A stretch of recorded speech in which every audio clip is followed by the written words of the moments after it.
विश्व आदिवासी दिवस मनाए जाने का मुख्य उद्देश्य है दुनिया भर में फैले स्वदेशी, देशज या सर्वग्राह्य एवं लोकप्रिय शब्दों में आदिवासी की रक्षा, सांस्कृतिक, सामाजिक, आर्थिक सुरक्षा, जल जंगल जमीन पर उनके अधिकारों की मान्यता तथा उनके परंपरागत अनुभवजन्य देशज ज्ञान एवं विश्व में इनके योगदानों और महत्व की स्वीकृति, उनके मानवाधिकारों को लागू करना। इन्हीं उद्देश्यों को लेकर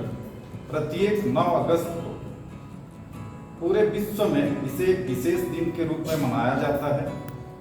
इस दिवस को संयुक्त राष्ट्र संघ से मान्यता दिलाने में अमेरिका के आदिवासियों का बड़ा योगदान है। वहाँ के आदिवासियों की मांग थी कि 12 अक्टूबर को कोलंबस दिवस की जगह आदिवासी दिवस मनाया जाए, क्योंकि वे लोग कोलंबस को उपनिवेशी शासन,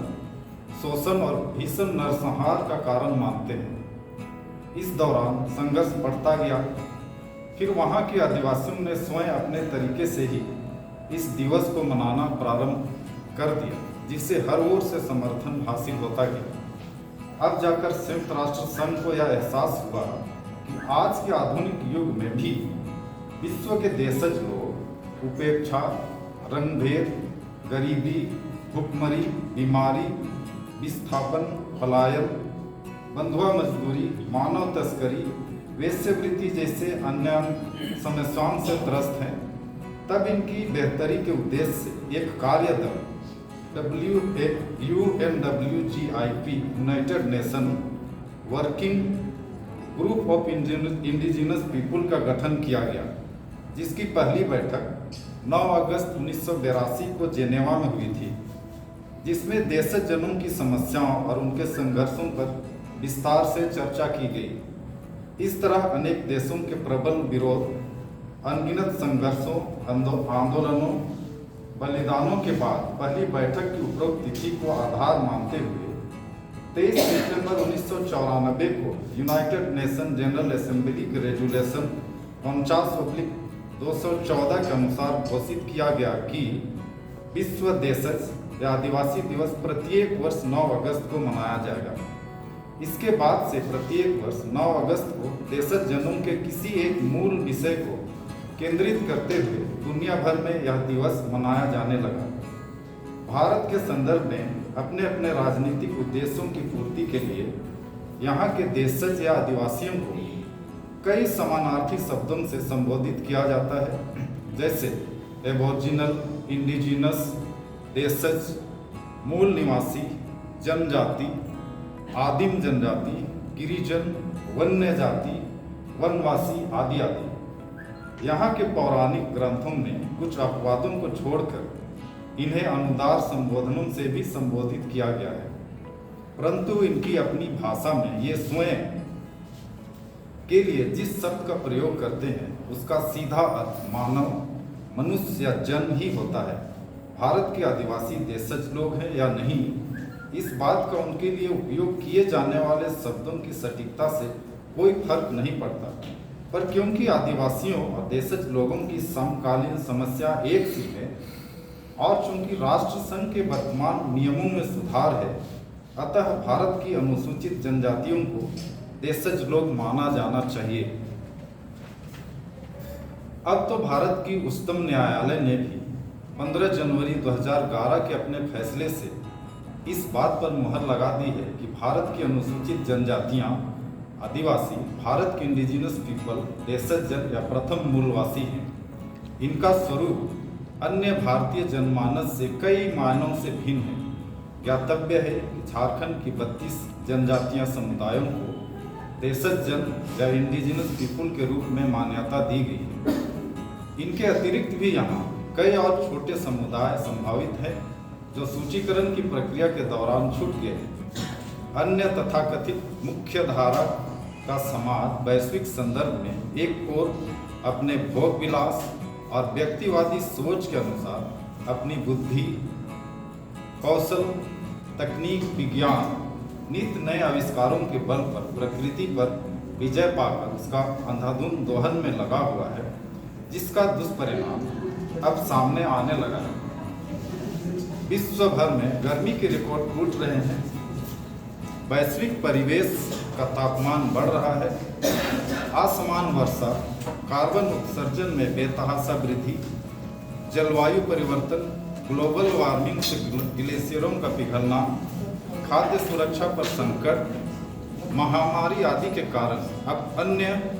अब स्वयं मनुष्य के अस्तित्व पर ही संकट उत्पन्न होने लगा है। विश्व के बड़े वैज्ञानिक भी इन संकटों से मुक्ति का कोई रास्ता नहीं निकाल पा रहे हैं। अब विकसित से विकसित देश भी यह मानने लगा है कि सिर्फ आदिवासी जीवन शैली और आदिवासी जीवन दर्शन ही एकमात्र रास्ता है जो इन प्राकृतिक और मानवजन्य कोपों से बचा सकता है। वहीं दूसरी ओर ग्रामीण क्षेत्रों में बसा यहाँ का आदिवासी समाज आदिकाल से ही अपने परंपरागत अनुभवजन्य देशज ज्ञान के आधार पर प्रकृति के साथ मित्रवत व्यवहार और सह अस्तित्व की भावनाएं लिए सामूहिक जीवन जीता आ रहा है। कोरोना काल में तो इसकी महत्ता और भी स्पष्ट हो गई है। झारखंड के संदर्भ में यह बात सामने आई कि आदिवासी जीवन शैली और पौष्टिक तथा औषधीय गुणों से युक्त साग सब्जी, वनस्पतियों, वनोपजों व पारंपरिक कृषि विधि से उत्पादित खाद्यान्न के व्यवहार के कारण ही कोरोना का प्रभाव आदिवासी गांवों में कम हुआ। आज का विकसित से विकसित मानव समाज भी इन्हीं सब कारणों से आदिवासियों से जुड़ी हर परंपरा, रहन सहन, रीति रिवाज, खान पान, प्राकृतिक औषधीय समझ आदि में छिपे ज्ञान के प्रति आकर्षित हो रहे हैं, क्योंकि आज आदिवासी ही जानता है कि प्रकृति के साथ समन्वय बनाकर कैसे स्वस्थ जीवन जिया जा सकता है। अब आदिवासी जीवन शैली व उनके परंपरागत देशज ज्ञान को अंधविश्वास कहकर खारिज नहीं किया जा सकता है और झारखंड के आदिवासी समुदाय में इन सब का ज्ञान तथा प्रकृति के साथ सह अस्तित्व का संबंध जितना महिलाओं का है उतना किसी और का नहीं। सर्वविदित है कि एक ओर आज की आदिवासी महिलाएं ग्रामीण परिवेश से बाहर आकर आधुनिक शिक्षा से प्रशिक्षित विभिन्न विभागों में अपना परचम लहरा रही हैं और समाज, देश, दुनिया में नाम रोशन कर रही है। वहीं दूसरी ओर ग्रामीण क्षेत्रों की महिलाएं भी अपने प्राकृतिक देशज ज्ञान के आधार पर प्रकृति और पर्यावरण का सुरक्षा का ध्यान रखते हुए परिवार और समुदाय में अपनी महत्वपूर्ण भूमिका निभा रही है। अपने दैनंदिन घरेलू जिम्मेदारियों का बखूबी निर्वहन करते हुए जैसे गृह निर्माण में छप्पर छाड़ना छोड़ अन्य सभी कार्य, उत्पादित अनाजों को बनाना, खाद्यान्न आहरण संग्रहण, साग पात, सब्जी, फल फूल, कंदमूल, वनोपज संग्रह, भोजन, पानी, चारा, पालतू पशुओं की देखभाल, घर बाहर की साफ सफाई, बाल बच्चों की देखभाल एवं पालन पोषण, पारिवारिक सदस्यों की देखभाल, बीमार सदस्यों के लिए देशज औषधियों का प्रबंधन, हाट बाजार, लघु व्यापार इत्यादि में सुबह से रात तक व्यस्त रहने के बावजूद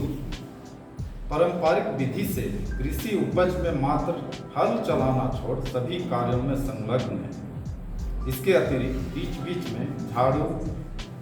घास से झाड़ू बनाना, जंगली खजूर की पत्तियों से कलात्मक चटाई बुनना, घर के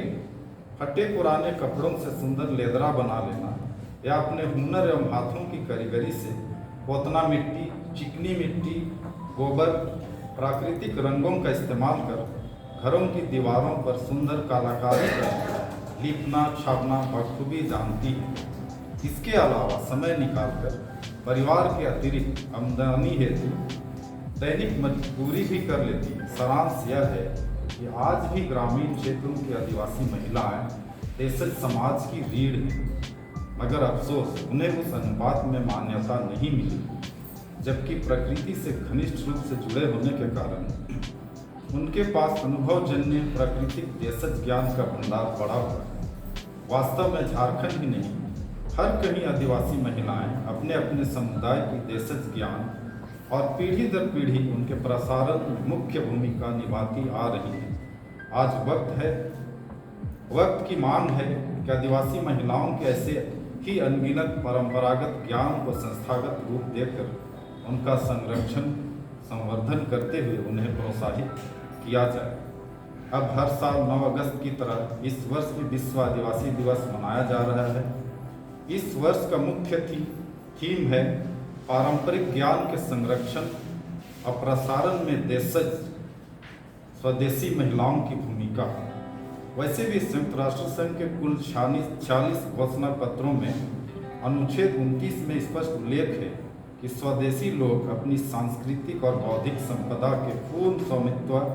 नियंत्रण और संरक्षण की मान्यता के हकदार हैं तथा अनुच्छेद 31(1) तो आदिवासियों के देशज ज्ञान से ही संबंधित है, जो उन्हें अपने पारंपरिक ज्ञान का प्रचार, प्रसार और संवर्धन का अधिकार प्रदान करती है। वास्तव में झारखंड ही नहीं, हर कहीं मुख्य रूप से आदिवासी महिलाएं अपने अपने समुदाय के देशज ज्ञान की जानकार हैं और पीढ़ी दर पीढ़ी उनके प्रसारण में मुख्य भूमिका निभाती आ रही हैं। तो क्यों ना इस दिवस को खुशियाँ मनाने, नाचने गाने जैसे सांस्कृतिक कार्यक्रम को संपन्न करते हुए भी इसे आदिवासी महिलाओं को समर्पित करें तथा रूढ़िगत बेकार की परंपराओं और अंधविश्वासों से परे हटकर इनका सम्मान करते हुए समाज में हर दृष्टिकोण से इन्हें बराबरी का दर्जा दें, ताकि इस वर्ष के विश्व आदिवासी दिवस के मुख्य थीम का शीर्षक सार्थक हो। धन्यवाद।